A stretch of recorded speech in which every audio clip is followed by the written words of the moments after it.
చేసుకోవడానికి ఫస్ట్ ఇక పప్పునైతే ఇట్లా ఉడకబెట్టుకొని పాకం పట్టుకొని ఇట్లా బాల్స్ లాగా చేసుకొని దోశ పిండిలో ముంచి వేసుకోవడమే. ఇప్పుడు నేను వేసిన ఆయిల్లో ఇది గోల్డెన్ బ్రౌన్ కలర్ వచ్చేదాకా వేయించుకుంటే చాలా బాగుంటుంది. మళ్ళీ వేసి చూపిస్తాను చూడండి.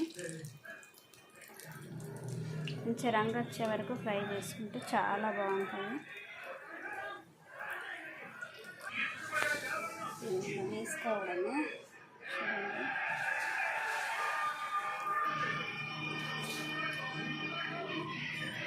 బౌల్లో వేసి పిండి పెట్టి ఇలా వేసుకోవాలి.